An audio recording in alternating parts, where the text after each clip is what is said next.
les amis, j'espère que vous allez bien, j'espère que vous avez passé un bon début de journée et que vous avez passé hier une belle soirée. En tout cas pour nous c'était une très très belle soirée, pour moi, pour ma part en tout cas. Elle fut très très bonne. Le palais des sports était quasiment full, c'était incroyable. Quelle expérience de fou furieux, un truc de dingue. Et je sais même pas par où commencer, quoi dire, j'ai tellement de trucs qui me passent par la tête. Un truc de fou. Mais une expérience de dingue, mais vraiment de dingue. Alors sachez une chose, c'est que moi, hier toute la journée, tout le monde me posait la question, est-ce que tu es stressé? Est-ce que tu as la pression, la boule au ventre, etc. Je vous jure, vous pouvez demander à toutes les personnes qui étaient là hier toute la journée avec moi. J'étais tranquille, c'est-à-dire qu'à l'après-midi, je me suis fait une petite sieste au soleil sur là où est ma femme en ce moment en train de faire sa sieste sous le plaid. Et bien hier il faisait un meilleur temps, donc on a bronzé un peu, j'étais tranquille. J'ai passé une bonne journée. Et vous savez pourquoi? Parce que je savais que j'avais rien à perdre. Je savais que j'avais rien à perdre. Et j'y suis allé en me disant, dans tous les cas, Benji, qu'est-ce que tu as à perdre? Rien. Et même arrivé dans le vestiaire, arrivé au Palais des Sports, je pensais que c'est là que j'allais avoir un peu cette boule au ventre et l'appréhension. Pas du tout. Pas du tout. J'étais bien, j'étais dans les vestiaires, j'étais tranquille, on discutait avec tout le monde. J'étais bien. C'est bizarre, après peut-être que c'est l'habitude des bookings. J'ai fait je sais pas combien, 200 ou 300 dates de booking où il y avait beaucoup de monde. J'ai fait. Et peut-être que c'est ça, le fait d'être habitué à ce qui est.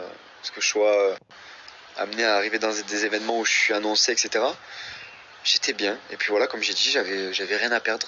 Parce que dans tous les cas, moi j'ai toujours fait le mec. J'ai gardé toujours ma ligne de conduite et mon discours en disant que le meilleur gagne. Bien évidemment, j'espérais être le meilleur. Mais j'avais pas fanfaronné moi. J'avais pas fait le mec. Et donc je me suis dit que c'était lui qui avait le plus à perdre parce que bon, il avait proposé des octogones à tir à l'arigot. Et qu'il avait, il avait à cœur de bien démarrer ce nouveau chemin de vie comme il le dit si bien. Et que du coup, pour moi, c'était un challenge et que voilà, je prenais le truc et puis que le meilleur gagne. En un mois, avec seulement un mois de préparation, j'ai commencé la boxe le 9 mars. Lui, ça fait un an et demi qui fait un peu de leçons, qui s'entraîne, qui prépare un peu un combat qui allait arriver, mais qui est arrivé. Voilà. L'outsider. L'outsider, c'est ça. Ne jamais vendre la peau de l'ours avant de l'avoir tué.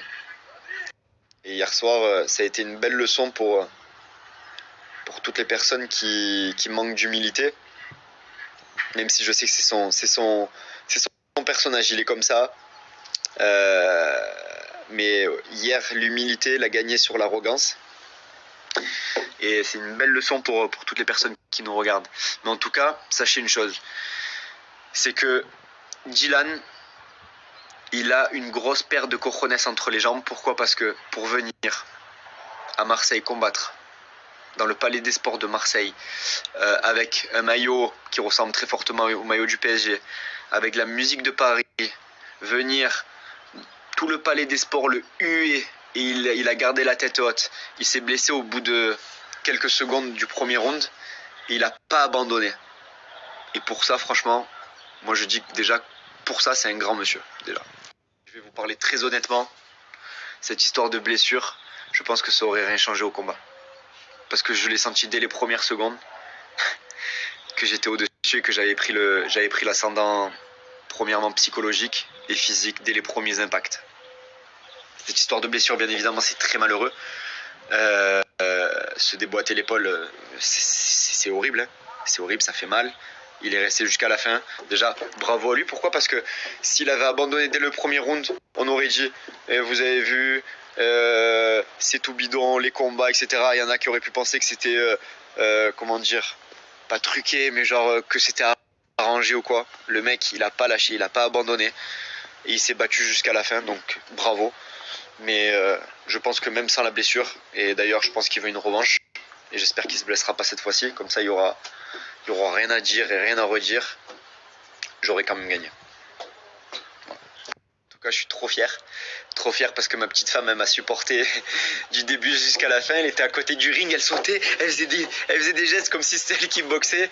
Ma famille, mes amis, tout le monde était là. Tout le monde m'a supporté, tous les messages que j'ai reçus.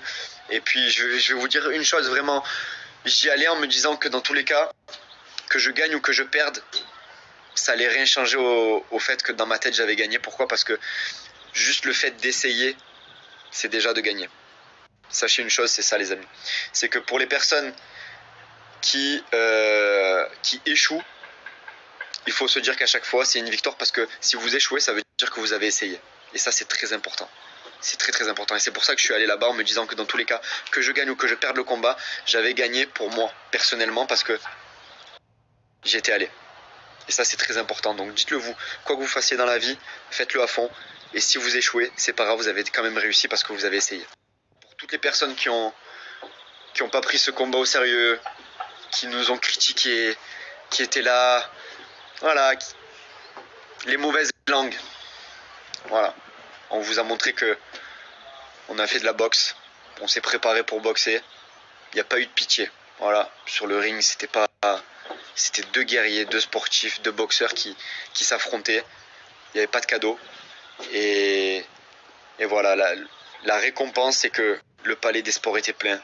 Tout le monde a parlé de ce combat, tout le monde a parlé de la boxe anglaise en France, tout le monde a parlé de ce gars-là, et donc du coup, quand on ait parlé de nous, on a parlé aussi des boxeurs qui étaient là avant, tous les boxeurs pros qui ont combattu au Palais des Sports devant des milliers de personnes. Ben, peut-être que sans nous, ça n'aurait pas été possible. Donc, si on a pu, grâce à notre combat à nous, amener de la visibilité sur ces boxeurs-là qui sont pros aujourd'hui, eh ben, c'est aussi une grande victoire. Et la plus grande crainte de Madji, c'était que mon visage il change, que je me prenne une patate, que ça me déforme le nez, etc. Mais je vous jure que j'ai l'impression que je suis encore plus beau qu'hier. Vas-y toi. Moi, je suis mort. C'est la victoire. La victoire, ça rend beau. J'ai plus craqué que toi. Tu as plus boxé que moi, c'est sûr. Oui. Sur le côté, c'est n'importe quoi. Alors je vous dis, il y avait Louis, il y avait Madji sur le côté, deux fous.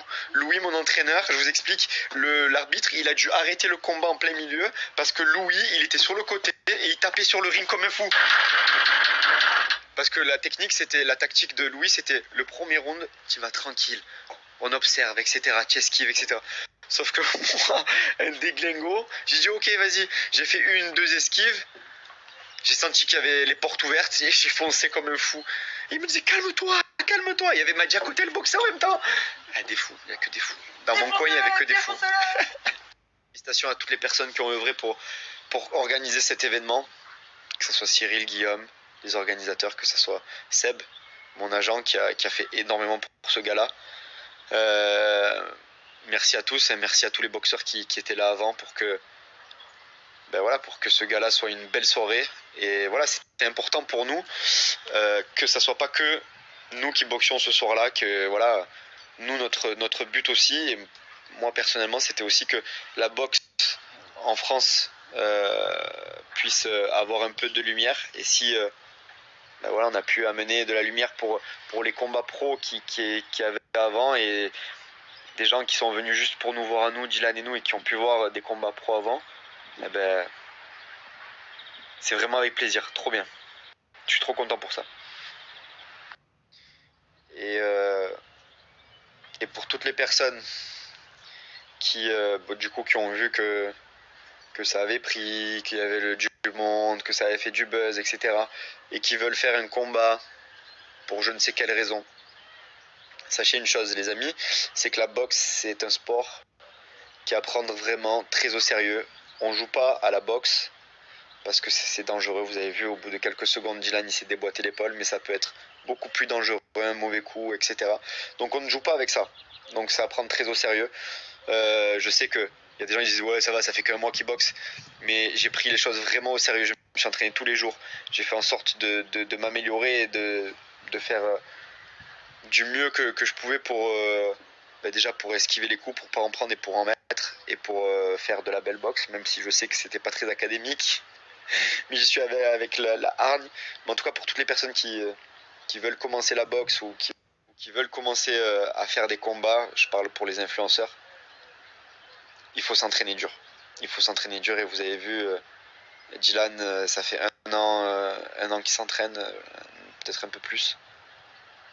Et vous avez vu sur un mouvement, sur un coup, c'est pas un jeu. On rigole pas avec ça, on se prend des coups dans la tête, ça peut être dangereux.